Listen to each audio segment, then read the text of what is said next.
Hello there, Brigadiers, to another cool furry day, and welcome to another episode of the Bark Brigade podcast by Dogazilla Magazine. Today, we are going to teach you how to lower your dog's stress hormones by 33%. Which is just a massive drop on It really is, and we're going to tap into this ancient wolf instinct known as the Refreist, and utilize a part of their brain that actually operates 40% faster than a human toddler's. Yeah, the science on this is just wild. It is. So how are we doing all this? Yeah. Well, by transforming your dog into a four-legged Marie Kondo, we are doing a deep dive into the surprisingly complex, incredibly rewarding science of teaching your dog to clean up their own toys. And you know, the fringe benefits for the humans are pretty great too. Oh, absolutely. I mean, if you are listening to this right now, you have absolutely experienced that universal relatable trauma. It's midnight, you are walking to the kitchen for a glass of water, no lights on, and suddenly, bam. The worst pain imaginable. You step on a rock-hard, jagged nylon shoe bone. It is basically the pet owner's version of stepping on a Lego, and it is agonizing. It is a profoundly specific type of agony, I completely agree. But, you know, while saving your feet from midnight puncture wounds is fantastic, the biological and psychological mechanics of what we are talking about today go so much deeper than just like a clean living room. Right, this isn't just a party trick. Exactly. It's not merely a neat party trick to show off when company comes over. Teaching a dog to sequence a multi-step cleanup routine is actually a structural communication tool. It fundamentally rewires how they perceive their environment. It gives them a job, basically. Yes, it enriches their mental landscape by giving them a biological job, and it creates a synchronized language between the two of you. Okay, let's unpack this, because before a dog can learn to execute this complex behavioral sequence, they need a physical destination. The architecture of the room has to make sense to them, right? It's the absolute foundation, yeah. So the first step in this methodology is choosing the right toy basket. And when I was looking into this, my immediate thought was that it's exactly like setting up a home gym. Oh, that's a great comparison. Like, if your dumbbells are hidden in a dusty box in the freezing garage, you are literally never going to use them. But I have to ask, does the physical bin itself actually matter that much? Or is it really just about the command you give the dog? I actually have to challenge that assumption, because the physical bin is arguably the most critical variable in the early stages. Really? The bin itself? Yeah, it all comes down to canine spatial awareness and friction. Dogs are highly ergonomic creatures. Okay, what do you mean by ergonomic in this context? Well, if you want to build an intuitive, self-motivated behavior, you have to completely eliminate both the physical and the mental friction from the environment. Think about the biomechanics of a dog holding a toy in its mouth. Right, their vision is probably blocked a bit. Exactly. Their downward vision is partially obstructed by their own muzzle and the object. So if you use a basket with high sides, or, you know, one with a lid, you are forcing them to navigate a blind drop. Oh, I see. You're creating a physical obstacle that requires extra cognitive load. Precisely. You want to make it effortless. So an open, low-rimmed bin is non-negotiable early on. Absolutely non-negotiable. The rim should be just below their chest heights, so dropping the toy is just a simple, effortless release of the jaw. That makes total sense. But beyond the dimensions, there's the psychology of placement. If you tuck this basket away in a hall closet, you strip away its context. Out of sight, out of mind for the dog. Yeah. It needs to be placed in a highly familiar corner within their primary play zone. Furthermore, you have to heavily subsidize that bin with their absolute favorite items right from the start. Ah, so you are priming the environment. You want them to look at that low, open basket and think, that is the magical dispensing point of all joy. Yes, you are establishing a positive hotspot. When they associate that specific physical space with their favorite squeaky ball or that ratty plushie they refuse to destroy, they naturally want to orient themselves toward that space during and after playtime. You are setting up the architecture for success before you even introduce the concept of work. Exactly. You build the stage before you write the play. I love that. So we've manipulated their spatial environment to make dropping the toy physically effortless. But how do you actually capture that action? Because obviously, you can't just explain to a dog what a basket is for. No, definitely not. And this brings us to the mechanics of clicker training, which is widely used. But the precision required for this specific trick seems next level. It really is. It requires extreme precision because of how a dog's amygdala processes reinforcement. Okay, Break that down for us. Well, clicker training works not by rewarding, but by serving as an acoustic bridge. It marks the exact micro moment a dog performs a desired action. Because there's a delay. Right. Yeah, when you are teaching a complex sequence like retrieving, carrying, and depositing, there is an inherent time gap between the dog doing the correct thing and you actually delivering the food. Right, because if I just say, oh, good boy, by the time the words actually leave my mouth, the dog might have dropped the toy and started scratching his ear or looking out the window. And then you're accidentally rewarding the ear scratch. Right. Dogs map causality in milliseconds. So the clicker is the sharp mechanical sound that cuts through environmental noise and says, whatever your muscles were doing at the exact millisecond you heard this sound, that is what earned the reward. Wow, okay, so you don't even start with the basket at all, do you? You break the behavior into micro chunks. Exactly. Step one is simply clicking and rewarding the absolute second the dog's mouth closes around a toy on the floor. Pick up, click, reward. So you are just shaping the raw material of the behavior. Just capturing the mouth closing on the object. Got it. And once they understand that picking up the toy is the trigger for a piece of chicken, you move the goalposts. You wait until they pick it up and take one step toward you, then click. Yes, and then you move yourself closer to the basket. And eventually, you withhold the click until they are standing physically over the basket with the toy in their mouth. And the final iteration is only clicking when the jaws open and gravity takes the toy into the bin. It is a process of successive approximations, and this incremental approach builds massive confidence for the dog. Because they aren't failing all the time. Right, they aren't being crushed by a complex set of human expectations. They're just solving a very simple, slowly evolving puzzle. But puzzles can feel like work if the energy is wrong. I want to shift into how we frame this entire process, because nobody, human or canine, inherently wants to do chores. I mean, true, I hate cleaning up. Right. So the trick here is gamification, making it a secret mission instead of a mandate. How does the energy we bring to this change the dog's cognitive state? It literally alters their neurochemistry. Dogs, historically, are bred for cooperative engagement with humans. They want to work with us. Yes, but if your tone is flat, spurn, and commanding, the dog's brain interprets the interaction as compliance-based. It feels like a military drill. Which is boring. Super boring. But if you inject dynamic energy, like if you use exaggerated high-pitched vocalizations, or if you physically race your dog to the basket to see who can drop a toy in first, you activate their seeking circuit. The seeking circuit, what's that? It's a primal pathway in the mammalian brain that drives animals to excitedly explore their environment and solve problems. Oh, wow. By gamifying the cleanup with countdown timers or racing, you raise the stakes in a way that actually produces dopamine. I can just picture someone frantically throwing toys into a bin alongside a golden retriever, both of them just having the absolute time of their lives on the living room floor. And that shared joy is exactly what cements the behavior. It becomes this quirky, collaborative routine they genuinely look forward to. Rather than the depressing signal that playtime is officially over. Exactly. It's an extension of playtime. So you've got the low-friction bin, you've shaped the behavior with the clicker, and you're projecting this infectious game show host energy. But eventually, you need a way to turn this behavior on without holding a clicker and racing them to the corner every time. Right, you need a verbal trigger. Let's talk about the architecture of commands, because this is where I think human linguistics often clash with canine processing. Oh, absolutely. What's fascinating here is how fundamentally different our auditory processing is from theirs. We hear sentences, but dogs hear acoustic patterns. Like a melody. Exactly. There is a saying in behavioral science, dogs don't speak English, but they do speak pattern. That is such a vital distinction to make. We project so much linguistic understanding onto them because they look at us so intently. We really do. We assume they understand the syntax of a sentence, but they don't. A verbal cue, whether you choose tidy up or put it away or clean up, is just a distinct sound wave. A sound wave that bridges your human intention to their canine action. Yes. And when you use that specific phrase with laser precision in both volume and tone, it becomes an abstract start button. But this raises a really practical question for anyone living in a multi-person household. Oh, I know where you're going with this. Yeah, let's say I am the primary trainer, and I am diligently using the phrase, tidy up. But my partner comes into the living room, sees toys everywhere, and tells the dog, clean your room or pick up your stuff. It's a disaster. What is actually happening in the dog's brain in that moment?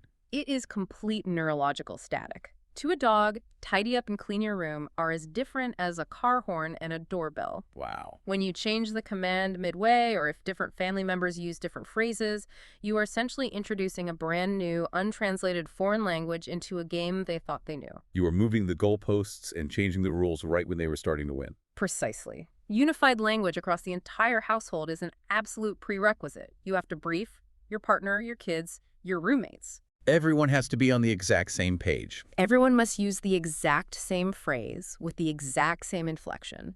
That linguistic consistency is what allows the dog to bypass confusion and jump straight into execution. And we can actually give them an even bigger advantage by layering in visual communication, right? Mhm. I was reading about pairing verbal commands with physical gestures, the concept of synchronized choreography. Yeah, because dogs are inherently visual communicators. They read body language better than we do. They are masters of reading physical topography. They track our micro expressions, our posture, and our hand movements far better than they track our words. So if you combine your verbal cue of tidy up with a distinct physical gesture, like extending your arm and pointing sharply to the basket, or walking over and tapping the rim of the bin, you are providing parallel data streams. Yes, and that makes it so much easier for them to grasp. It's almost like turning on the subtitles for a foreign film. The verbal cue is the audio, but the physical point is the subtitle that guarantees they understand the plot. That is a phenomenal way to look at it. I love that analogy. Over time, the dog links the visual sight of your hand gesture with the auditory pattern of the cue. And it locks it in. It creates a bulletproof command. If you are eventually at a loud dog park, or, if your dog loses some hearing as they age, that visual subtitle ensures the behavior remains completely intact. Let's talk about that dog park scenario, actually, because that transitions us from foundational living room training into true environmental versatility. Which is where most people struggle. Right. This is where a lot of training just falls apart. It's one thing to drive a car in an empty, quiet parking lot. It's a completely different cognitive load to merge onto a busy, multi-lane highway. Oh, completely. If a dog perfectly puts their toys away in the living room, can we assume they'll just naturally do it in the kitchen or the backyard? Definitely not. You cannot assume that at all. Dogs are highly contextual learners. Meaning they associate the trick with the location. Exactly. Their memory is anchored to the specific environment where the learning occurred. If you only train tidy up in the living room, the dog might think that command translates strictly to pick up the blue ball from the rug and put it in the wicker basket next to the sofa. So the environment is part of the command itself in their minds. Exactly. So if you move into the bedroom and say, tidy up, they might just stare at you because the rug, the sofa, and the wicker basket are missing. To them, the entire context has collapsed. So how do we fix that? How do we break them out of that context bubble? You have to actively engage in something called transferring skills. So do we just start training from scratch in a new room? Sort of. You treat every new room as a new level in the training sequence. You physically pick up the familiar toy basket, carry it into the bedroom, scatter a few familiar toys, and run the exact same routine. Back to basics a bit. Yeah. Then you move it to the kitchen, then out to the patio. Each new environment brings a completely different set of olfactory distractions, visual clutter, and acoustic echoes. You are forcing their brain to isolate the core action. You are teaching them that tidy up isn't about the living room geometry. It's about the universal action of putting a toy in the bin, regardless of their GPS coordinates. Exactly right. And you have to temporarily lower your expectations when you switch rooms. You might have to go back to heavily rewarding them just for picking the toy up in the kitchen because, the humming of the refrigerator might be distracting them. Or a crumb on the floor. Right. But once they generalize the behavior across 3 or 4 different rooms, they experience a cognitive leap. The concept becomes universal. And once it's universal, that is when you can take the show on the road. Bringing this game to a public park sounds incredibly ambitious, but it also sounds like a massive confidence booster for the dog. It's a profound confidence booster. When you take the toys and a portable bin to a park, you are introducing mild social pressure. Because other dogs are running around and other humans are inevitably going to stop and watch this dog doing chores. Right, and dogs are deeply attuned to social attention. The myriad of distractions, like the smell of other dogs, squirrels, children running, it all forces your dog to hyper-focus on you to complete the task. It elevates the activity from a private game to performance training. Yes, when they successfully execute the cleanup through the absolute chaos of a public park, Their resilience to distractions skyrockets. Plus, let's be honest, the human gets a massive ego boost when the whole dog park stops to marvel at your genius dog. Oh, without a doubt, everyone wants to be that person. But doing this day after day, even in new locations, presents a new enemy, which is boredom. If I had to pick up the exact same tennis ball and put it in the exact same bin every day for 5 years, I would completely check out. Anyone would. So how do we keep their brain engaged over time? You have to combat the predictability by rotating the inventory. Toy rotation is essential. Just giving them new stuff. Well, introducing new textures, weights, and shapes, maybe a heavy rubber Kong on Tuesday, a long floppy rope toy on Friday, and a weirdly shaped, crinkly DIY toy over the weekend. So changing the physical experience. Exactly. It rekindles their physical curiosity. The biomechanics of picking up a heavy rubber toy are different than carrying a soft plushie.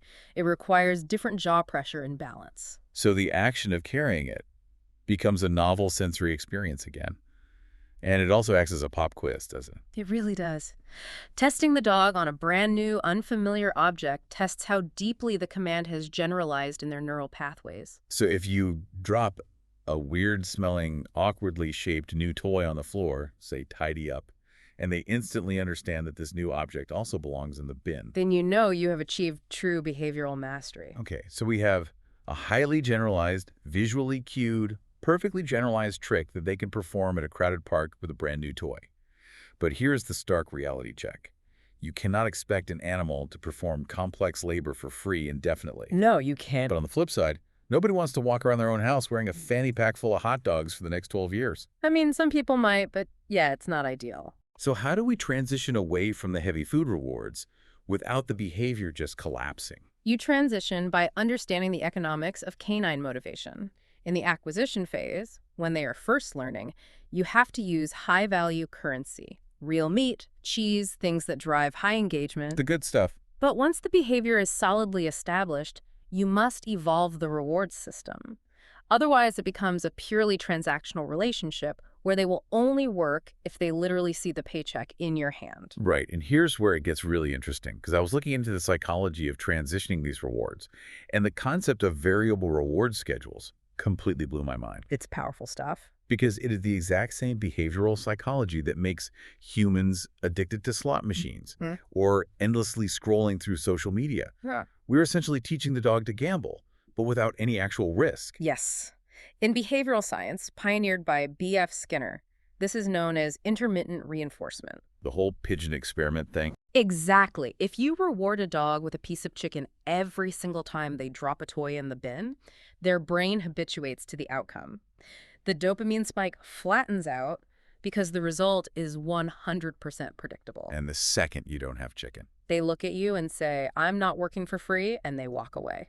But if you randomize the payout... If you randomize it, everything changes. Sometimes they drop the toy and just get a verbal good boy. Sometimes they get a piece of dry kibble. Sometimes they get absolutely nothing but a pat on the head. Okay, keeping them guessing. But then randomly on the fourth toy, jackpot.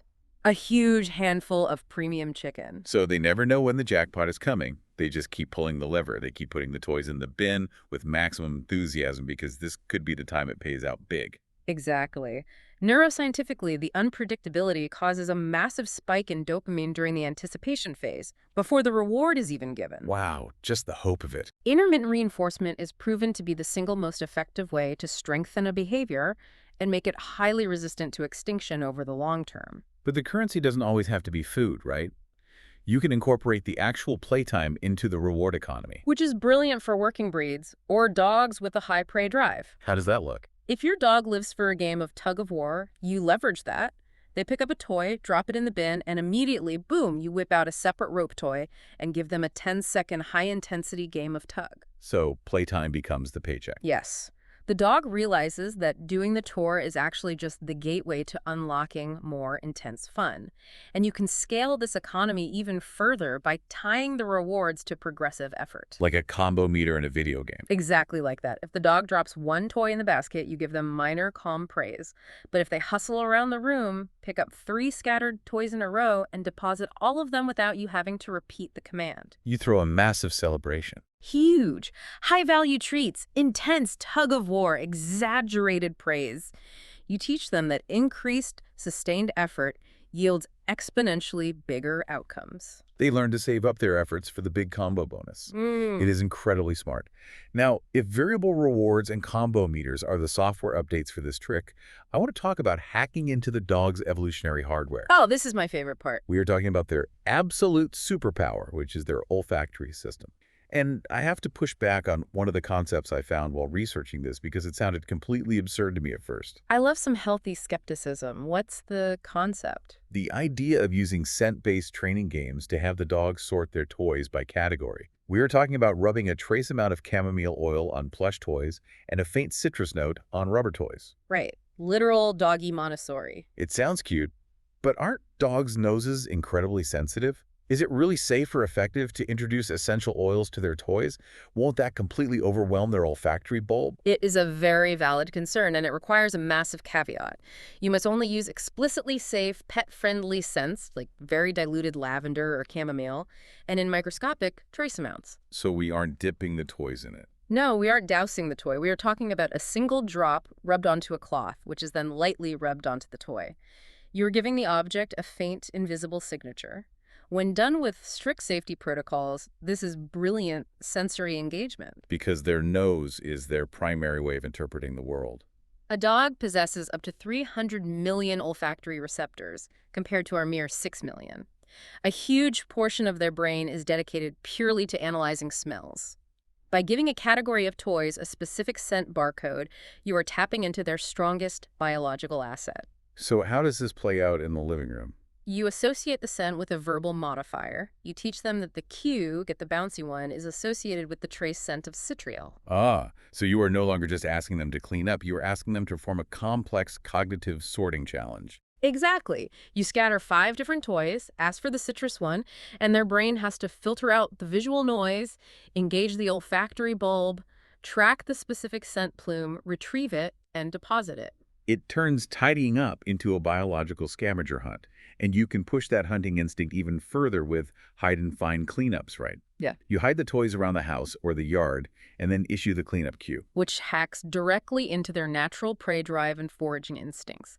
A sniff and seek session engages the seeking circuit we talked about earlier. They get to use their natural talents. In the wild, they would track the scent, find the prey, and consume it. But through this training, you have rewired the end of that sequence. The hunt isn't over when they find the item. The hunt is only successfully concluded when the prey is carried back and deposited in the basket. And the ultimate combination of these drives, which I absolutely love, is integrating food puzzle toys into the retrieval process. Oh, this is advanced level. You take a puzzle toy, load it with high-value treats, and hide it. The dog uses their nose to find it. But here is the genius part. They aren't allowed to crack it open where they find it. They have to carry it back. They have to carry this puzzle full of food back to the basket, drop it in, and then you permit them to pull it out and solve the puzzle to get the treats. That specific sequence is an absolute masterclass in teaching delayed gratification and impulse control. Because their instinct is screaming at them to rip it open immediately. The smell of the food is right there in their mouth as they carry it. Their primal impulse is to consume it instantly. But their prefrontal cortex, the part of the brain responsible for executive function, is working overtime, Reminding them of the rules. reminding them that if they follow the structural rule of carrying it to the designated bin first, they unlock the reward. It builds tremendous focus and behavioral regulation. It's a double whammy of elite training and snack time fun.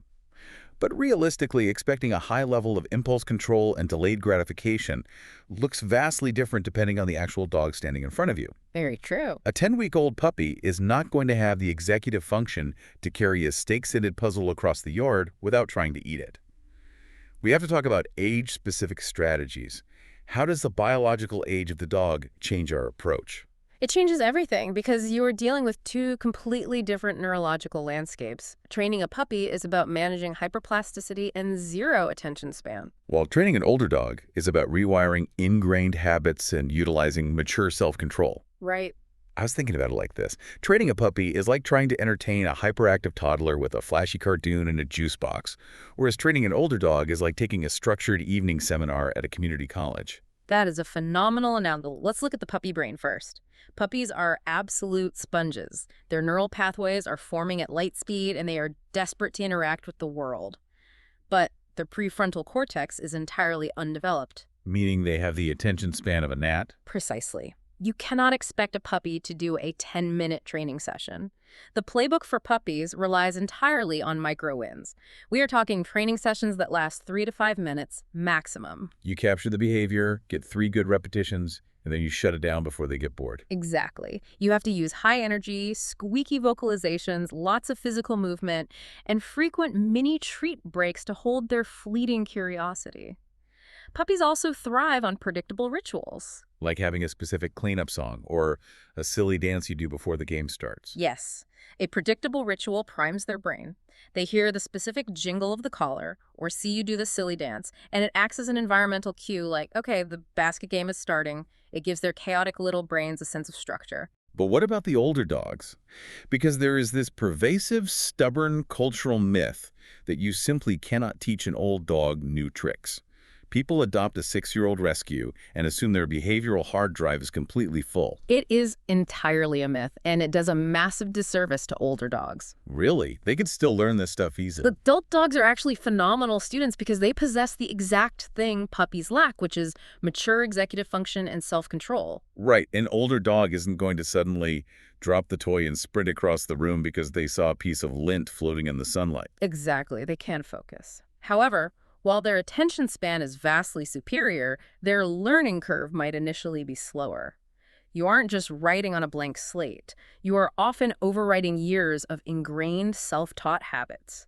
They require pristine clarity from you. No mixed signals. No changing the command. None. You cannot be chaotic with an older dog. They appreciate structured feedback, consistent cues, and immense respect for their pace. So it might take a bit more time initially. It might take them 20 repetitions over a week to finally have that aha moment where they understand what the basket is for. But once that neural connection is made in an adult dog, their retention is rock solid. They don't unlearn it. So the toddlers need the flashy, high-energy micro sessions, and the older dogs just want a clear, concise syllabus delivered with patience. I love that. It's all about knowing your student. But look, even with the perfect low-friction basket, the precision clicker timing, the randomized payouts, and the tailored age strategies, things are going to go wrong. Dogs have off days just like we do.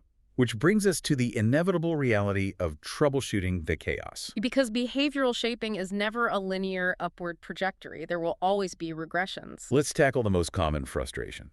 What happens when your dog does the work, carries the toy across the room, walks up to the basket, and casually drops it 2 inches outside the rim? Ah, the near miss. I have a major behavioral question for you here.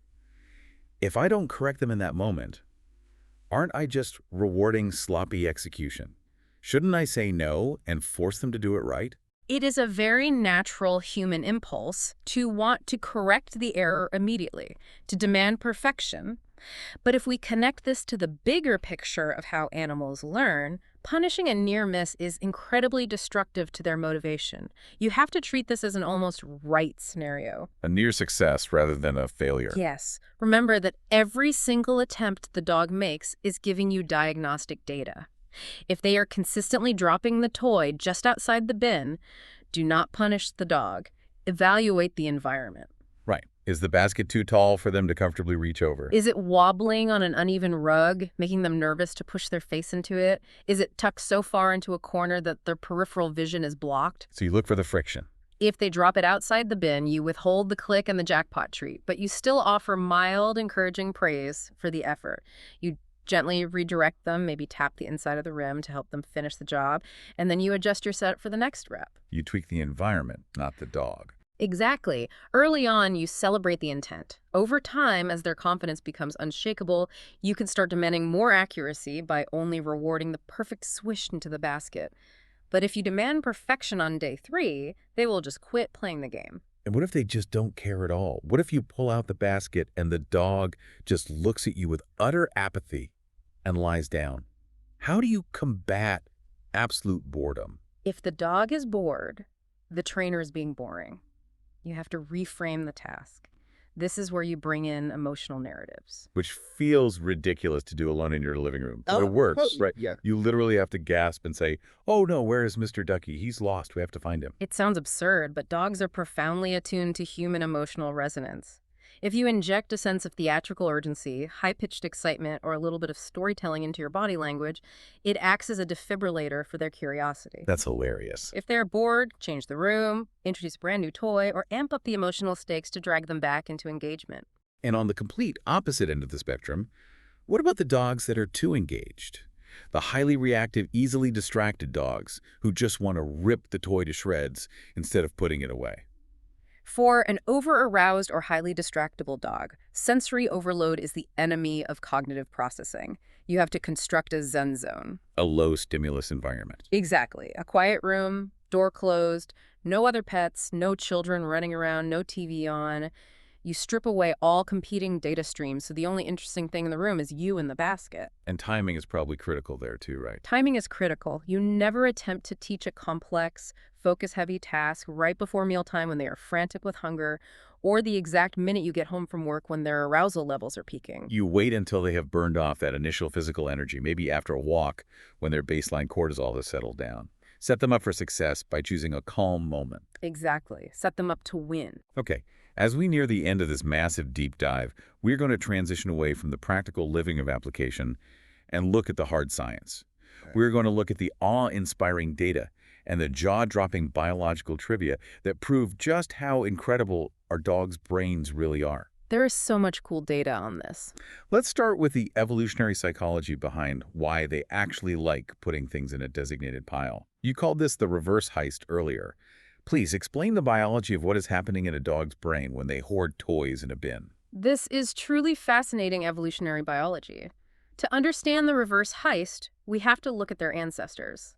In the wild, wolves and early canines had to hoard and cache excess food in secret, designated spots to survive lean times. It's a deeply ingrained survival mechanism. When you see your domesticated dog furiously digging at the couch cushions to bury a rawhide bone, you are watching an ancient caching instinct misfire in a modern living room. They are trying to save it for a harsh winter that is never going to come. Exactly. Now, when you teach your dog to gather scattered toys from around the room and store them in one specific localized bin, you are literally hacking into that ancient ancestral wiring. So they don't think they are doing chores. They think they are hoarding vital resources in a secure vault. Yes. And neurologically, research shows that canines experience a massive spike in dopamine when they successfully complete a caching task. Wow. By turning the toy bin into a designated cache, every single time they drop a toy in, it triggers an inner achievement high. It feels incredibly biologically satisfying to their primal brain. You aren't forcing them to clean, you are allowing them to successfully hoard. That is wild. You are satisfying an evolutionary itch. And the next piece of data might be even crazier. We've talked about how smart dogs are, but let's quantify it. There was a study out of UC San Diego comparing canine learning speeds to human toddlers. Yes, and the findings are just staggering. The study demonstrated that dogs can associate physical objects with specific spatial locations up to 40% faster than primates, including human toddlers. 40% faster than a primate. How is that physically possible when primates are so highly intelligent? It comes down to what our brains evolved to prioritize. Primates evolved to use complex vision and hands to manipulate their immediate environment. And dogs didn't. Canines evolved a specific evolutionary advantage regarding spatial memory and mapping. They evolved to rapidly track prey movements and memorize the exact locations of resources across vast, shifting territories. Their spatial mapping is incredibly hyper-efficient. It's like they have a biological GPS system built into their memory. Exactly. So when you establish the toy bin in a specific corner and keep it there, you are tapping directly into that hyper-efficient spatial brain power. This is why, with consistent daily clicker training, most dogs can master the basic cleanup sequence in 2 to 3 weeks. Which is months, if not years, faster than the average human toddler can learn to reliably tidy their playroom. Precisely. They are structurally built to map and track objects in space. And to help them use that spatial memory even more effectively, we have to talk about how they visually process the world. Because if you have a gray toy bin on a gray carpet, you aren't doing them any favors. Dogs don't see the world in black and white, but they don't see it like we do either, right? Right.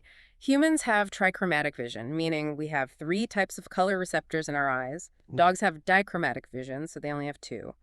They primarily process the world on a spectrum of blues and yellows. And reds and greens. Red and green look like muddy, brownish gray to them. So if you buy a bright red toy bin and put it on a green lawn, the dog basically can't see it. It perfectly camouflages. Exactly. It's a visual nightmare for them.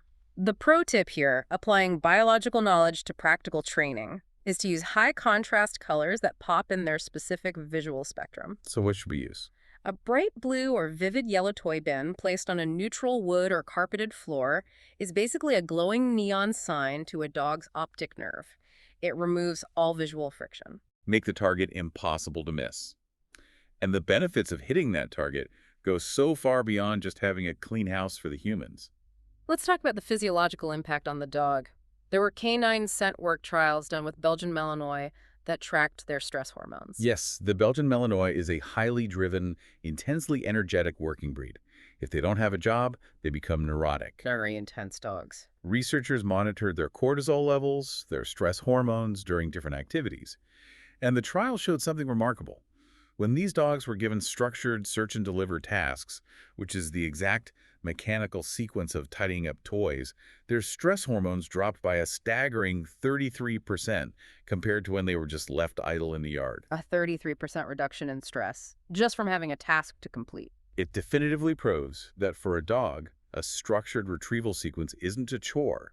It is an active puzzle game that heavily engages their prefrontal cortex. It's the canine equivalent of sitting down with a cup of coffee and doing a challenging crossword puzzle. It focuses the mind. It gives them a profound sense of agency and purpose. It channels their chaotic ambient energy into a singular focus, resulting in a significantly calmer, deeply satisfied animal when the task is done. A dog that wags while it works. I absolutely love it. And to cap off all this science and trivia, we have to acknowledge the absolute peak of canine capability. The world record holder.